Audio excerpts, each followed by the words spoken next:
I believe the world to be a very small place, and not in like some sort of sad, pathetic way, but more of like a cute little way. You know, we're all neighbors, and we all have the ability to impact each other or affect each other or just cross paths, even if just for a second.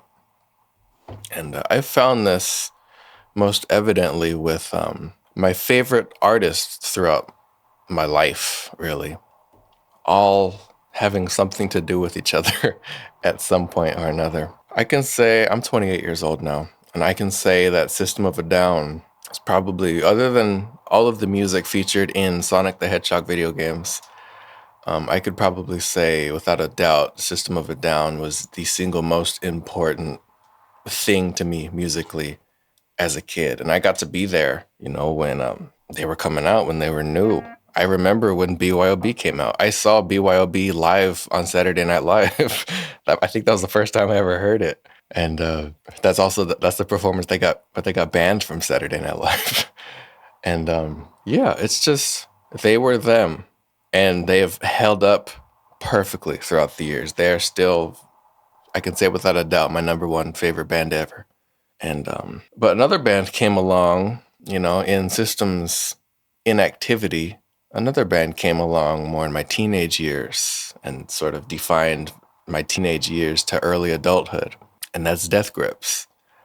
Now, it turns out, because I was deep into System back in the day, I was combing through the archives, listening to all their demos and outtakes, B-sides, whatever. And I had stumbled upon an early demo for B.Y.O.B. And you can actually look down here. We got Darren, of course, on guitar and vocals. We got Shav on bass. Don't know who Greg Kelso is. Don't know Casey. Well, we'll get to Casey Chaos.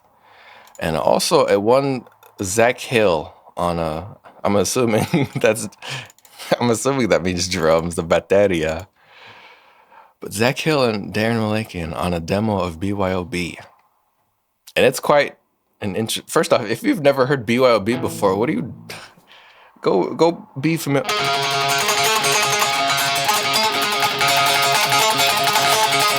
Go familiarize yourself with that real quick and then come back. But yeah, here's an early demo of these two worlds. I mean, it wasn't Death Grips yet, not at all. It's 2003, but sort of these two things, sort of my past and my future at that time as a kid, interacting. This is an interesting listen anyway. It's like...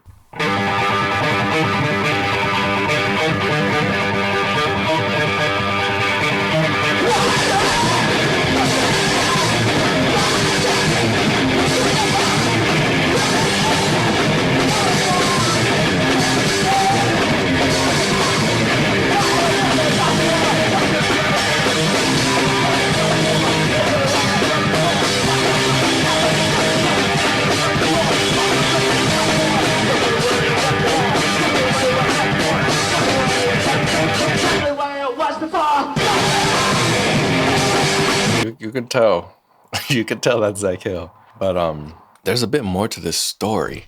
Now, I think a lot of people, anybody who's really like done any sort of like Wikipedia deep diving on BYOB, this or that, eventually sees that there was a legal case regarding the songwriting, where Casey Chaos, who was listed here in this demo as being also on vocals, I think he's the one yelling, "Do me well." I think that's Casey Chaos right there. And Darren, guitarist, primary songwriter, gifted him a 2% royalty credit, which for this song, I mean, I'm guessing that 2% probably a couple 100,000 just for being in the room, honestly, for this song. I mean, man, back in the day, if you were there, I mean, yeah, it went triple platinum just in the US. This song was everywhere, 2005, everywhere. But yeah, Darren gave him a 2% royalty credit, and then a couple, the greed set in, you could say, or the delusion, something or other, I don't know. And eventually there was a lawsuit, which we all know the outcome of System of a Down, or the sole writers of the song, of course. But I haven't seen anyone else ever talk about this. The actual court documents. Now, this is a big document that I actually read the entire thing of last night. This was my bedtime story. Just going over it again. I bring this whole thing up because this lawsuit. I'm not like, I watched Better Call Saul, and that's the extent of my legal expertise. But I think I'm reading this correctly. This first started around 2008, and then it went a bit till 2009. Something about trial and evidence, final argument in 2010. This thing was written up May 2010.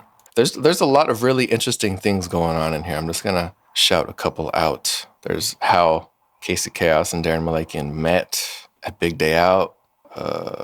December 2002, they were joined by a drummer, Zach Hill, known from henceforth as just Hill. During these sessions, both men were using drugs,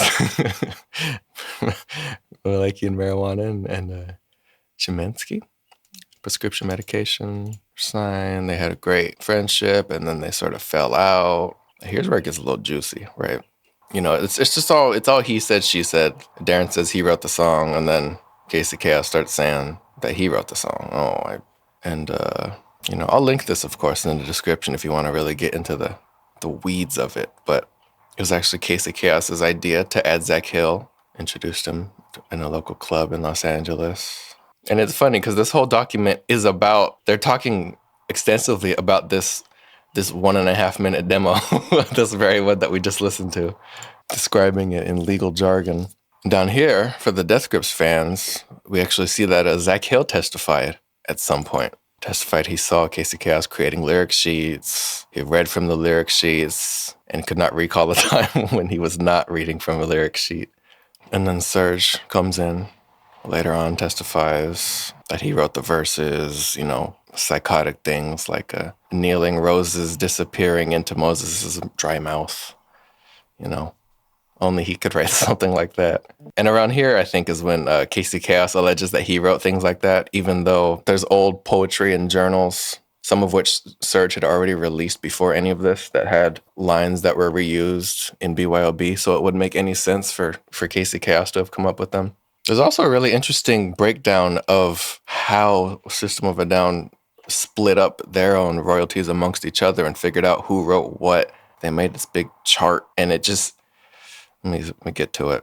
Yeah, Serge created a chart, had rows and columns, determining the writer's royalty splits on the songs, listing each song, the column for each portion of the song, lyrically and musically. So who wrote the verse music, who wrote the verse lyric, who wrote the chorus music, who wrote the chorus lyrics. Initials to designate who wrote each portion of each particular song. Point system. The points could be added up to determine how to split the writer's royalties for each song. I look at this and I just think being in a band might be the worst thing ever. I don't want to do anything like this. And eventually, through Serge's chart, they figured out Darren wrote 80% and Serge wrote 20%. So Darren gets 80% of the royalties, the writer's royalties, that is, and Serge gets 20. There was also a miscommunication about these divisions of royalties. The record label jacking you up for no reason in here. As set forth above, Malakian, Hill, and Tonkian each contradict Casey Chaos's testimony concerning the authorship of B.Y.O.B. So Zach Hill was for System of a Down. It's so funny to me picturing, because this whole thing was like 2009, maybe 2010. This was months before Death Grips was formed. And just the idea of Zach Hill getting in like a dress shirt and testifying in court is so funny to me. Yeah, lots and lots of arguments about why don't prisons fight the war? Why don't they always send the poor? Why do they always send the poor? Kneeling roses disappearing into Moses' dry mouth. Looking into Fort Knox Hill in Arlington. No recordings correspond to the story in the complaint. At some point, Casey Chaos came out with newly discovered lyric sheets. And I like the phrasing in these legal documents. Their appearance after the studio recording was produced in Discovery, contradicting the story in the complaint, raises serious questions. No recordings correspond to these lyric sheets, and there is no evidence or witnesses to corroborate his claims, to corroborate Chaos's claimed contemporaneous creation of these lyric sheets. It would also be a virtually impossible coincidence for him to have closely paraphrased at an earlier time the distinctive lyrics written by Tonkian in his poetry journals. Also, there's something really interesting here. I see a lot, especially on Twitter. I need to get off Twitter. After April, I'm done with Twitter. I'm done with everything. But I've seen a lot of hate go towards Rick Rubin, who produced all 5 System of a Down albums, of course, and amongst a million other things. A lot of complaints that he sits on a couch and he sort of closes his eyes, and that's his whole thing that he does for everything he's ever produced. But there's proof right here, and there's more with System of a Down, where it's actually like, oh, okay, I understand. Rick Rubin kind of sits there, and he just makes suggestions. There's legal proof right here. Because we all know how the song starts, right? It's... You... And then, you know, why they always said the poor... It says right here, it's here in legalese, a suggestion made by System of a Down's producer, Rubin, to chant the line, why do they always send the poor, right after the guitar introduction in B.Y.O.B.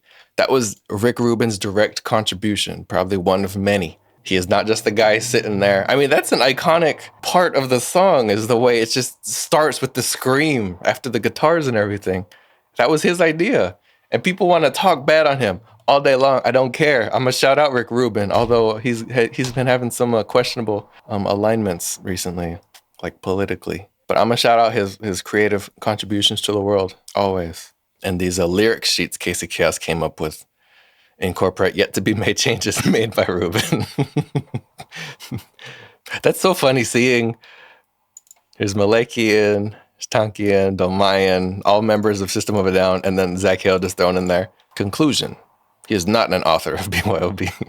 I wonder why Zach Hill didn't get a little 2%, or maybe he did. Because you look at a lot of early interviews of Death Grips, and Zach Hill is talking about being homeless and squatting in different places. And I wonder if how different things would have been if he also got like a 2%. But, you know, he didn't complain about it.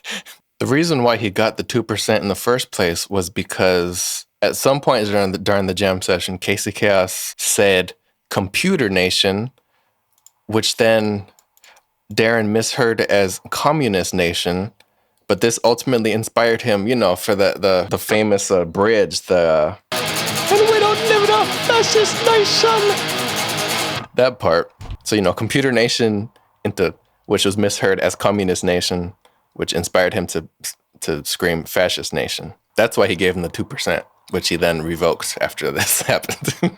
There's more Zach Hill. Hill testified Malakian had written all the songs they played, and Malakian directed Hill and Chaos as to how to perform the songs, and that Chaos wrote nothing. Based on findings and conclusions set forth above, judgment will be entered dismissing the claims of Maxwood, which is, I believe, the people representing Casey Chaos, and declaring that defendants are the sole authors of the song B.Y.O.B. as commercially released by System of a Down. Enter judgment unnoticed, so ordered. Justice is served.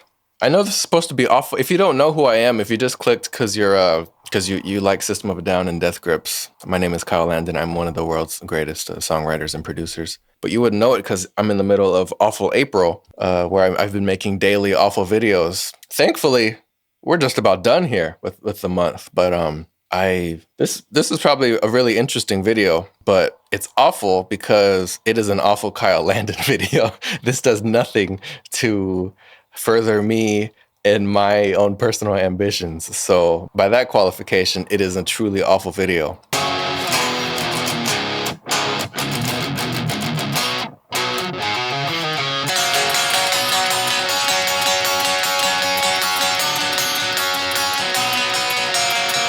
Awful April, it's almost over. Thanks for watching. But yeah, it's funny how everything's connected. Everyone, who would have known? Who would have known? Who would have known that even legal documents can spell people's names wrong?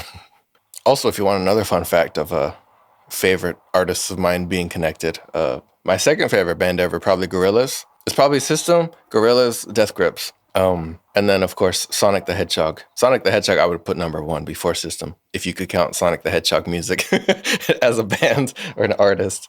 Just collapse it all as one entity. But Sonic and Gorillaz are related because the lady who sang all the Sonic R songs, TJ Davis, actually did backup vocals for a Blur song, the Universal. So it's all connected. Everybody knows each other.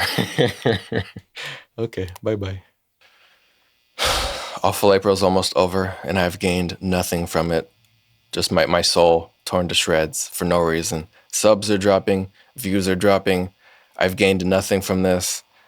It's just been taking me away from everything I care about and love. But I guess this proves to me more than anything. I just want to make good music and good content and stuff.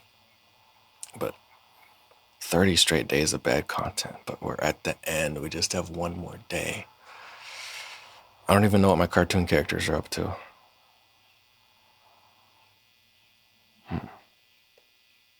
I feel something in my soul. Like I'm channeling something. I have to play it.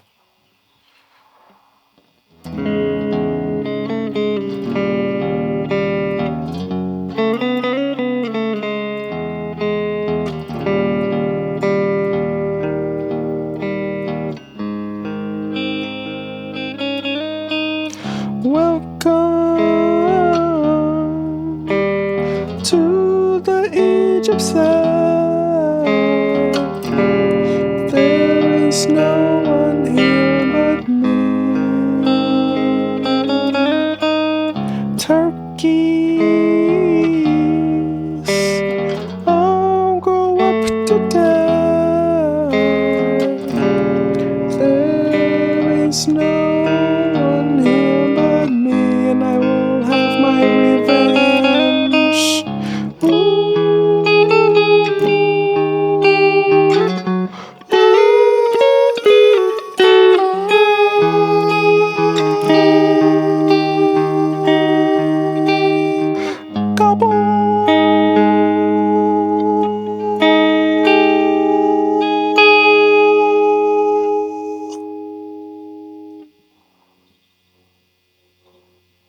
What was that stuff about the turkeys?